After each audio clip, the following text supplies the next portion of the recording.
Kita surga bergema, lahir Raja mulia. Damai dan sejahtera turun dalam dunia. Bangsa-bangsa bangkitlah dan bersoraklah serta bermaklumkan kabar baik. Lahir Kristus terang ajaib, kita surga bergema, lahir Raja mulia.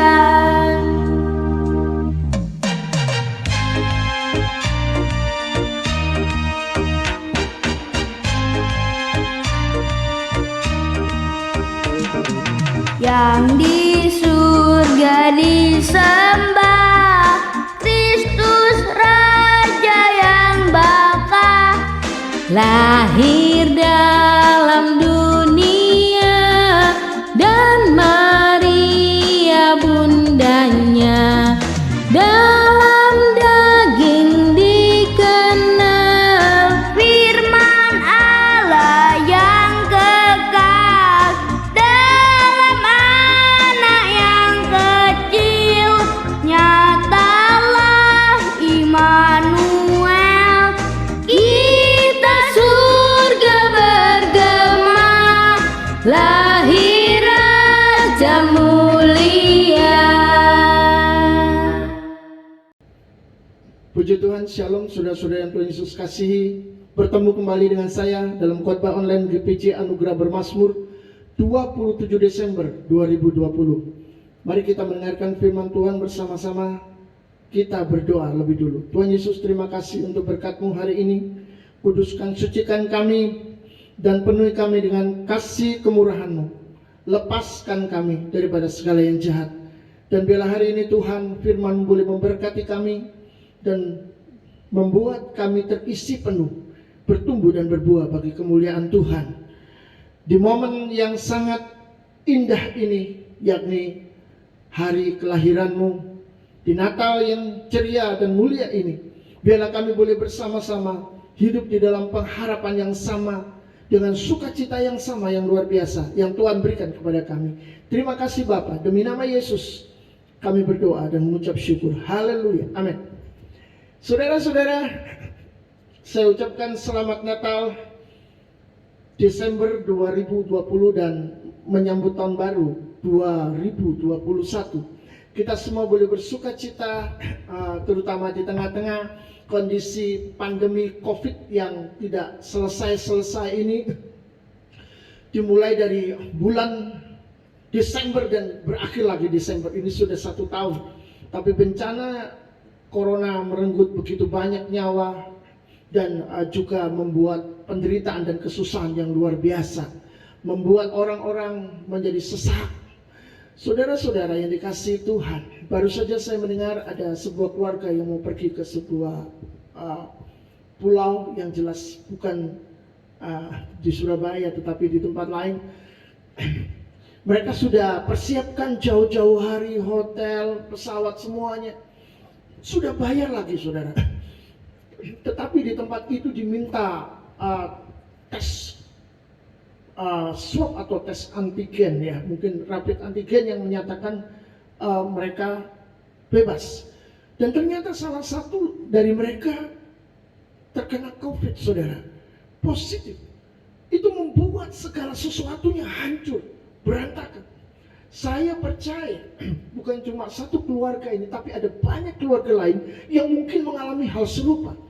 Dan tentu saja saudara, ini bisa membuat banyak orang menjadi kecewa dengan keadaan dan kondisi yang ada. Tetapi dengar baik-baik, ini adalah bulan Natal. Dan dari tempat yang gelap terbit terang yang besar. Mengapa? Karena Allah sedang memberitakan dirinya sendiri. Allah sedang menyampaikan satu kabar yang begitu besar dan gegap gempita. Sebuah kabar yang penuh dengan sorak-sorai. Aku hadir di tengah-tengah manusia. Dan hari ini saudara-saudara, tema firman Tuhan adalah juru selamat lahir bagi manusia. Mari kita sama-sama membuka Lukas pasal 2 ayat yang ke-8 sampai 20. Di daerah itu ada gembala-gembala yang tinggal di padang menjaga kawanan ternak mereka pada waktu malam. Tiba-tiba berdirilah seorang malaikat Tuhan di dekat mereka dan kemuliaan Tuhan bersinar meliputi mereka dan mereka sangat ketakutan. Lalu kata malaikat itu kepada mereka, "Jangan takut, sebab sesungguhnya aku memberitakan kepadamu kesukaan besar untuk seluruh bangsa. Hari ini telah lahir bagimu juru selamat, yaitu Kristus Tuhan di kota Daud. Dan inilah tandanya bagimu. Kamu akan menjumpai seorang bayi dibungkus dengan lampin dan terbaring di dalam palungan." Dan tiba-tiba bersama-sama dengan malaikat itu sejumlah besar bala tentara surga yang memuji Allah, katanya, "Kemuliaan bagi Allah di tempat yang maha tinggi dan damai sejahtera di bumi di antara manusia yang berkenan kepadanya." Setelah malaikat-malaikat itu meninggalkan mereka dan kembali ke surga, gembala-gembala itu berkata seorang kepada yang lain, "Marilah kita pergi ke Bethlehem untuk melihat apa yang terjadi di sana, seperti yang diberitahukan Tuhan kepada kita." Lalu mereka cepat-cepat berangkat dan menjumpai Maria dan Yusuf dan bayi itu yang sedang berbaring di dalam palungan. Dan ketika mereka melihatnya, mereka memberitahukan apa yang telah dikatakan kepada mereka tentang anak itu. Dan semua orang yang mendengarnya heran tentang apa yang dikatakan gembala-gembala itu kepada mereka. Tetapi Maria menyimpan segala perkara itu di dalam hatinya dan merenungkannya. Maka kembalilah gembala-gembala itu sambil memuji dan memuliakan Allah karena segala sesuatu yang mereka dengar dan mereka lihat. Semuanya sesuai dengan apa yang telah dikatakan kepada mereka. Saudara-saudara dikasihi Tuhan, di dalam ayat ini dikisahkan bahwa seorang malaikat Tuhan berdiri di dekat para gembala yang sedang menjaga kawanan ternak. Dan malaikat itu menyampaikan, "Aku memberitakan kesukaan besar untuk seluruh bangsa."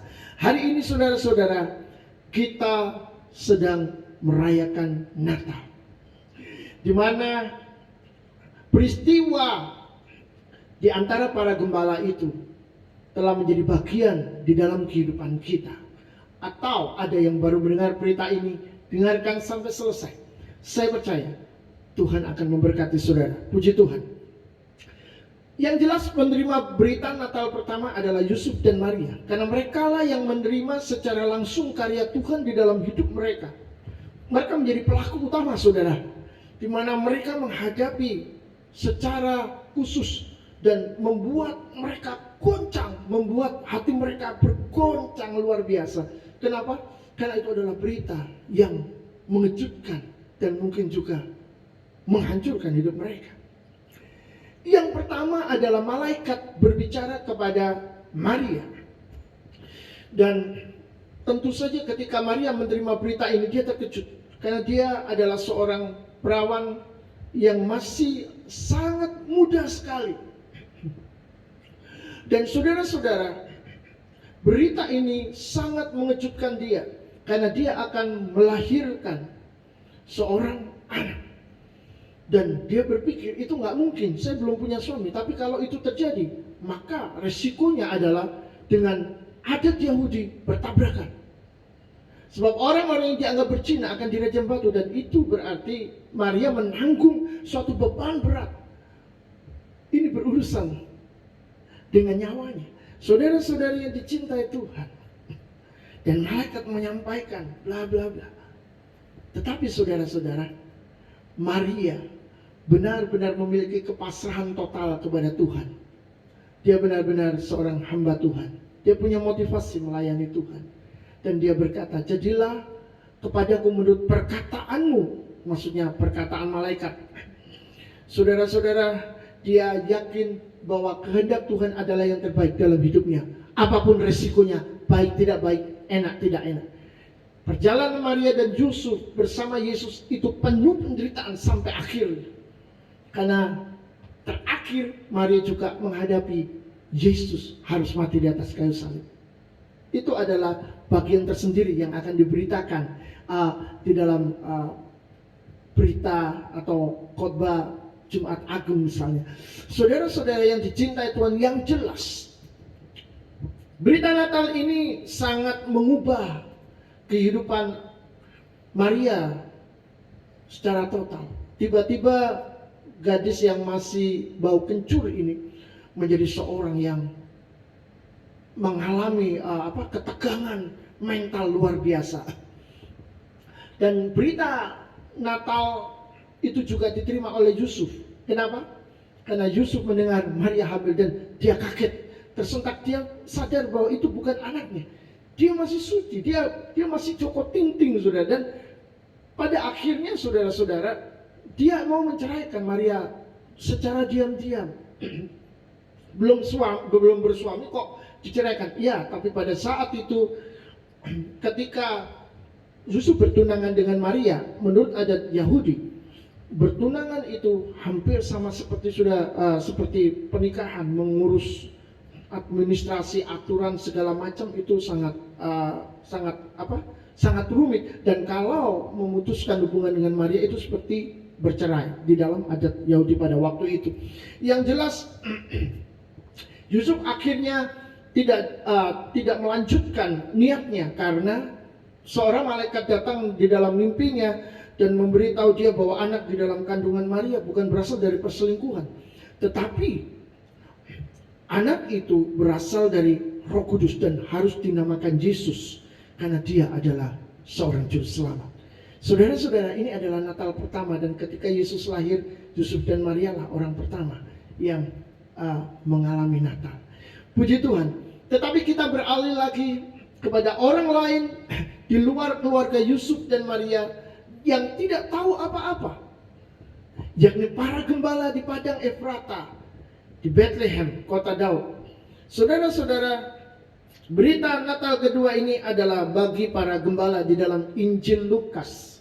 Di dalam kitab Matius tidak ada berita tentang para gembala, karena Matius sebagai seorang pemungut cukai, seorang yang berurusan dengan duit, berurusan dengan harta, kelihatannya lebih menyoroti orang-orang Majus yang memberikan persembahan-persembahan yang mahal.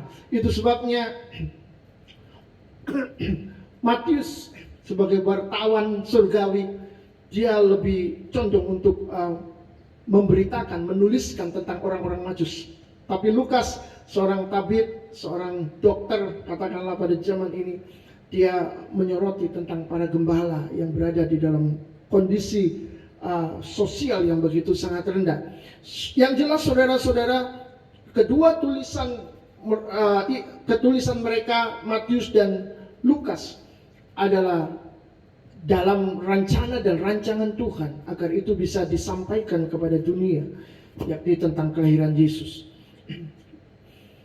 Pertanyaannya sekarang adalah, siapakah para gembala di kitab Lukas? Saudara-saudara, mereka adalah kelompok yang terisolir di Palestina. Jadi para gembala ini tidak terpandang, mereka tidak berpendidikan, mereka adalah pekerja kasar lah, katakan begitu. Tidur bermalaman bersama-sama dengan ternak di padang Efrata. Yang jelas para gembala ini adalah kaum yang tidak diperhitungkan di dalam masyarakat. Jadi saudara-saudara, mereka memiliki status sosial rendah. Di dalam kitab Yahudi, yakni di dalam Misna, gembala digambarkan sebagai orang-orang yang tidak memiliki kemampuan. Seakan-akan juga mereka tidak diwajibkan untuk diselamatkan dan dilindungi. Jadi misalnya mereka masuk ke dalam lubang, orang tidak wajib untuk menolong mereka. Sungguh saudara, mereka adalah orang-orang yang terpinggirkan. Mereka tidak dipercaya. Bahkan di dalam urusan hukum, mereka tidak bisa menjadi saksi seperti para wanita pada saat itu. Jadi saudara-saudara, ini sangat sulit bagi mereka. Yang jelas mereka juga dianggap najis karena mereka sering bersentuhan dengan bangkai-bangkai binatang haram. Jadi saudara, kita bisa membayangkan situasi dari para gembala. Mereka sungguh orang-orang yang termarginalisasi. Dunia seakan tidak menganggap mereka. Dunia seakan menganggap mereka tidak ada. Ya, tetapi Tuhan tidak pernah melupakan mereka. Itu yang terjadi. Di dalam Matius 11 ayat 25 sampai 26 dikatakan, pada waktu itu berkatalah Yesus, Aku bersyukur kepadamu Bapa Tuhan langit dan bumi, karena semuanya itu engkau sembunyikan bagi orang bijak dan orang pandai, tetapi engkau nyatakan kepada orang kecil. Ya Bapa, itulah yang berkenan kepadamu. Saya lanjutkan. Di dalam 1 Korintus pasal 1 ayat 27 sampai 29. Tetapi apa yang bodoh bagi dunia dipilih Allah untuk memalukan orang-orang yang berhikmat, dan apa yang lemah bagi dunia dipilih Allah untuk memalukan apa yang kuat, dan apa yang tidak terpandang dan yang hina bagi dunia dipilih Allah, bahkan apa yang tidak berarti dipilih Allah untuk meniadakan apa yang berarti, supaya jangan ada seorang manusia pun yang memegahkan diri di hadapan Allah. Kita tahu sekarang mengapa Tuhan memilih para gembala. Yang pertama, para gembala mewakili status sosial yang paling rendah di planet bumi ini. Jika di dalam sistem kasta, mereka ini kasta sudra yang melayani 3 kasta lainnya di atasnya. Di dalam sistem kebudayaan Hindu. Saudara-saudara, Yesus mengatakan bahwa hal-hal yang berkaitan dengan rahasia ilahi di surga justru dinyatakan kepada orang kecil dan disembunyikan pada orang-orang bijak dan pandai. Yang kedua, Tuhan tertarik kepada orang-orang yang merasa dirinya tidak berarti, yang menganggap diri tidak penting, tidak pandai, sehingga saudara mereka tidak akan menyombongkan diri ketika menerima hikmat surgawi. Dan ini adalah kebenaran yang kita juga melihat bahwa secara faktual ada banyak contoh orang-orang yang merasa hebat dan pandai justru melawan Tuhan. Bukan cuma di hatinya, bahkan mereka terang-terangan mengatakan itu di dunia.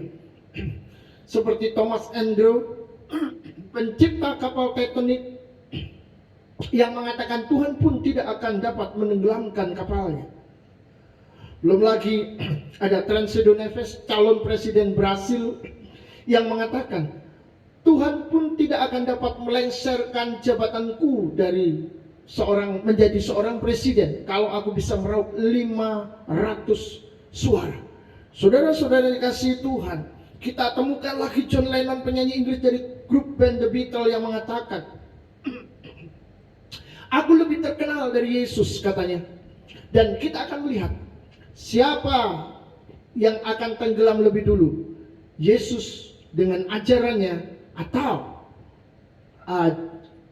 The Beatles dan The Beatles grup bandnya. Saudara-saudara dikasih Tuhan, kita melihat bahwa pada akhirnya mereka semua menjadi nol. Mereka kandas, kesombongan mereka tidak terbukti, tetap Tuhan di atas mereka. Tetapi yang jelas kita melihat di sini bahwa Tuhan mencintai orang-orang yang rendah hati, yang merasa miskin di hadapannya. Seperti inilah yang akan dipakai untuk kemuliaan Tuhan. Tuhan benci kesombongan. Tuhan akan pakai orang-orang yang rendah hati. Itu sebabnya jika saudara termasuk orang-orang yang memiliki tingkat kesombongan yang tinggi, saudara harus tunduk ketika saudara datang kepada Tuhan. Saudara harus sujud menyembah dan seperti seorang gembala menerimanya dengan terbuka.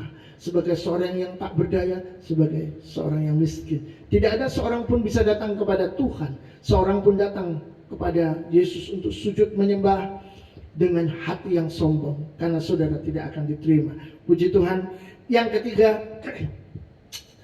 Tuhan memperhatikan orang-orang lemah, susah, tidak berdaya, yang diperlakukan tidak adil dan sangat menderita. Itu sebabnya malaikat berkata begini, aku memberitakan kepadamu kesukaan besar untuk seluruh bangsa. Saudara-saudara, penderitaan dan kesusahan para gembala itu ada di dalam pikiran Tuhan. Terbukti bahwa kata pertama yang diucapkan para malaikat yang diutus oleh Tuhan adalah, aku memberitakan kesukaan besar bagimu. Mengapa? Karena para gembala ini sebenarnya tidak pernah mengalami kesukaan. Hidup mereka berputar-putar terpenjara di dalam keadaan menjaga kawanan ternak di malam hari. Mereka harus berhadapan dengan binatang-binatang buas. Hidup mereka terus seperti itu. Hampir sama di tengah-tengah pandemi, kita berputar-putar. Tetapi saudara-saudara, Tuhan mau sampaikan, aku mau memberitakan kesukaan besar bagimu.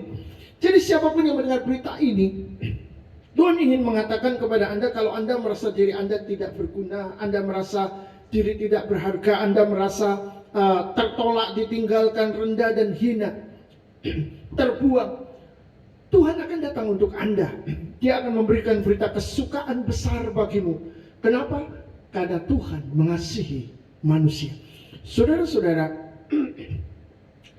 Juru Selamat telah datang, dan orang-orang harus pergi ke sana untuk bisa melihat, untuk bisa mengalami sukacita besar itu. Jadi kalau saudara adalah orang yang benar-benar terpinggirkan, terisolasi, terbuang, terhina, saudara datanglah kepada Yesus, maka saudara akan mengalami kesukaan besar.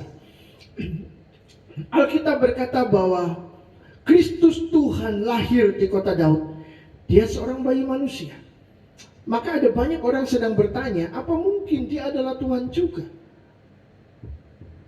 Bukankah saudara, malaikat yang memberitakannya, dan bersama-sama dengan malaikat itu sejumlah besar bala tentara surga yang sedang memuji Allah ada di sana untuk menyatakan kuasa dan kemuliaan Tuhan yang luar biasa. Jadi apakah hal ini pantas untuk diragukan? Tentu saja manusia masih bisa meragukannya. Bagaimana jika kita lihat janji Allah dalam firman-Nya? Kita akan melihatnya di dalam kitab Mikha pasal 5 ayat 1 sampai 3. Tetapi engkau, hai Bethlehem Efrata, hai yang terkecil di antara kaum-kaum Yehuda, daripadamu akan bangkit bagiku seorang yang akan memerintah Israel, yang permulaannya sudah sejak purbakala, sejak dahulu kala. Sebab itu ia akan membiarkan mereka sampai waktu perempuan yang akan melahirkan telah melahirkan. Lalu selebihnya dari saudara-saudaranya akan kembali kepada orang Israel. Maka ia akan bertindak dan akan mengembalakan mereka di dalam kekuatan Tuhan, dalam kemegahan nama Tuhan Allahnya.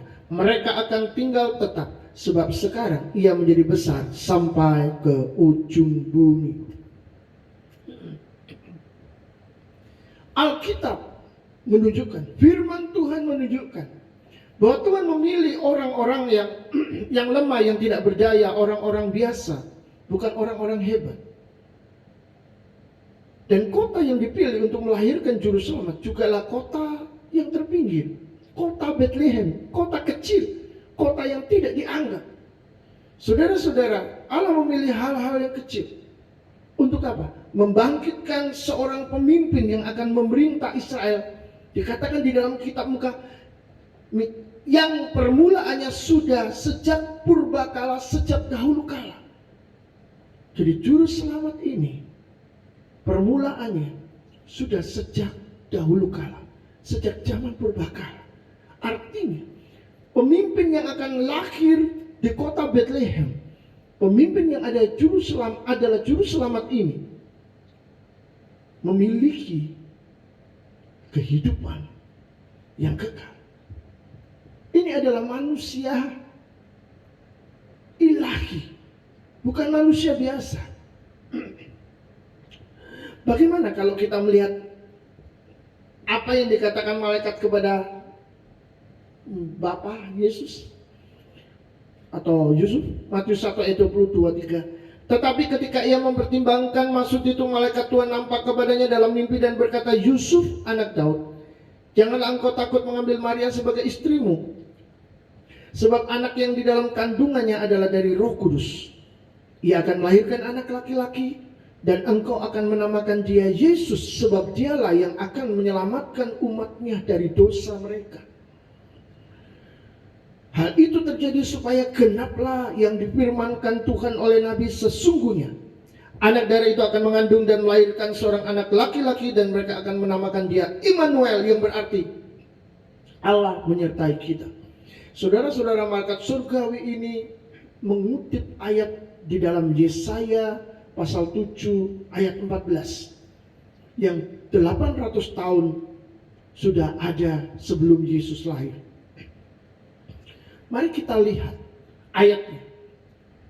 Kita lihat kesamaannya dengan yang dikatakan malaikat. Sebab itu Tuhan sendirilah yang akan memberikan kepadamu suatu pertanda. Sesungguhnya seorang perempuan muda mengandung dan akan melahirkan seorang anak laki-laki, dan ia akan menamakan dia Immanuel, Allah beserta kita. Saudara, di dalam Yesaya 7 ayat 14 ini dikatakan sesungguhnya seorang perempuan muda akan mengandung. Perempuan muda di sini menggunakan kata almah di dalam bahasa asli. Dan almah ini berarti seorang perawan atau seorang perempuan muda yang belum menikah, masih bau kecut. Perempuan muda yang belum nikah, yang baru saja memasuki masa puber. Jadi Maria memang sangat muda sekali. Nah, dari ayat-ayat ini apakah itu tidak cukup untuk membuktikan bahwa Yesus adalah Tuhan? Saudara-saudara, malaikat itu mengatakan akan lahir juru selamat kepada para gembala. Dan dia mengatakan bahwa juru selamat itu yang akan menyelamatkan umatnya dari dosa mereka kepada Yusuf. Maka ketika ayat-ayat ini digabungkan, disambungkan, perkataan malaikat ini dilihat secara keseluruhan, kita jadi berpikir bahwa juru selamat yang lahir di kota Daud ini bukanlah manusia biasa. Karena dia bisa menyelamatkan umatnya dari dosa. Dan tentu saja saudara-saudara, hanya Tuhan saja yang bisa menyelamatkan umatnya dari dosa. Kalau saudara masih bingung, kita akan pertegas. Malaikat ini menyebut Yesus juru selamat. Sekali lagi, Yesus disebut juru selamat oleh malaikat, utusan dari surga. Kalau kita melihat di dalam kitab Perjanjian Lama, di dalam Yesaya pasal 43 ayat 3, firman Tuhan berkata begini. Sebab akulah Tuhan Allahmu yang maha kudus, Allah Israel juru selamatmu. Aku menebus engkau dengan Mesir dan memberikan Ethiopia dan Seba sebagai gantimu. Yesaya 43 ayat 11 kita juga baca. Akulah Tuhan dan tidak ada juru selamat selain daripadaku. Tidak ada juru selamat selain daripadaku. Jadi juru selamat itu cuma Tuhan saja. Yang bukan Tuhan, bukan juru selamat. Hosea 13 ayat 4. Tetapi aku adalah Tuhan Allahmu sejak di tanah Mesir. Engkau tidak mengenal Allah kecuali aku, dan tidak ada juru selamat selain daripadaku. Ketegasan Allah menyatakan diri sebagai satu-satunya juru selamat. Itu menunjukkan bahwa kalau ada seorang yang lahir menjadi manusia disebut juru selamat, pastilah dia adalah Allah itu sendiri. Jadi saat malaikat berkata Yesus yang lahir itu juru selamat, maka itu adalah berita dari surga, di mana Allah Israel yang Maha Kudus sedang berkata kepada manusia bahwa Yesus juru selamat itu adalah aku sendiri. Saudara-saudara yang dikasihi Tuhan, Yesus berasal dari bahasa Ibrani Yehosua. Kalau disingkat jadi Yesua, begitu ya. Yang artinya Yehova menyelamatkan atau Yahweh menyelamatkan. Jadi kalau dari arti kata Yesus itu sendiri, Allah menyelamatkan, siapakah Yesus sebenarnya? Yang jelas, kita tahu sekarang bahwa Yesus itu adalah juru selamat.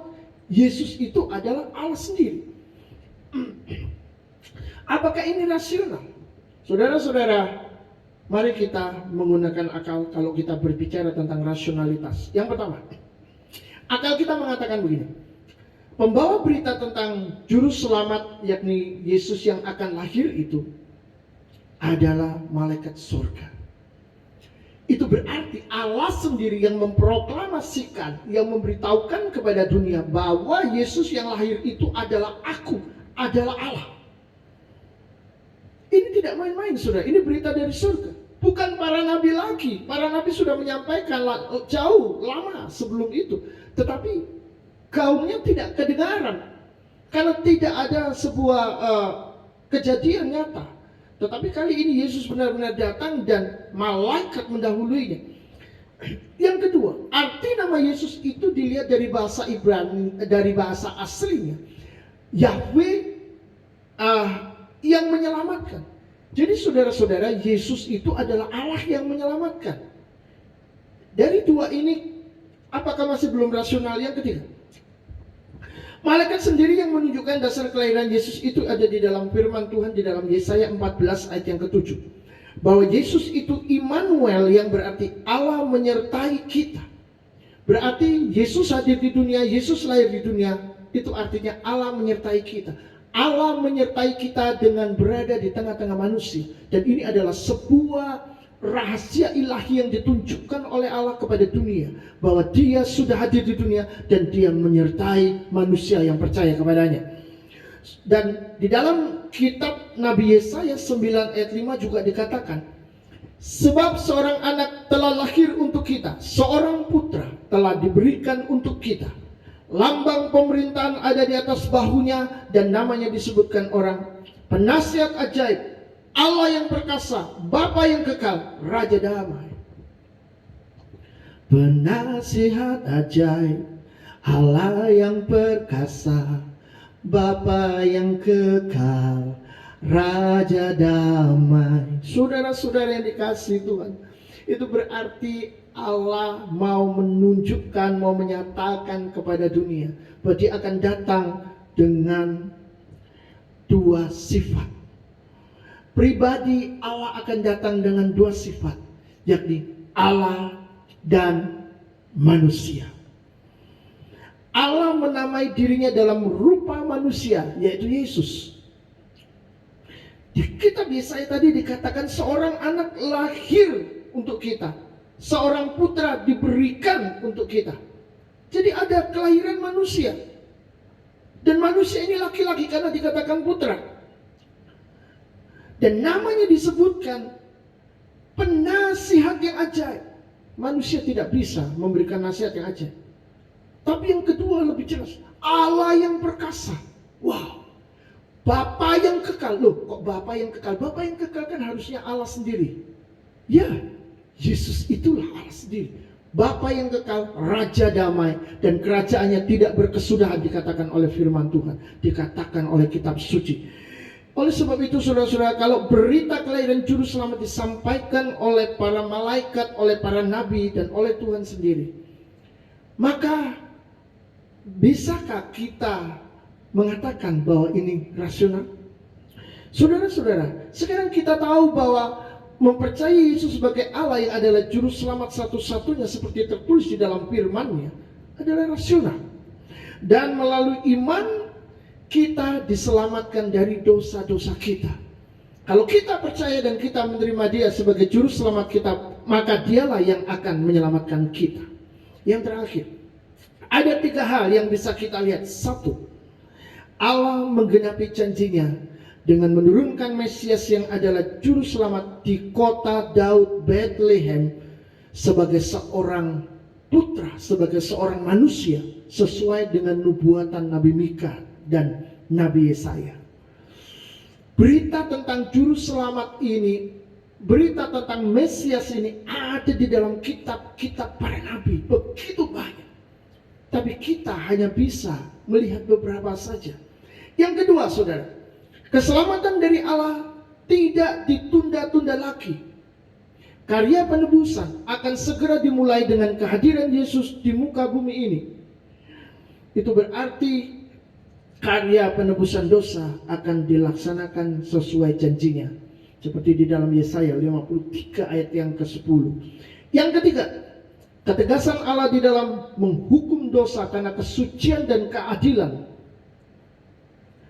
tidak menghilangkan kasih-Nya yang besar untuk menanggung hukuman itu di dalam dirinya sendiri dengan menjadi manusia yang akan mati di atas kayu salib, menebus dosa kita, menanggung hukuman itu di dalam dirinya.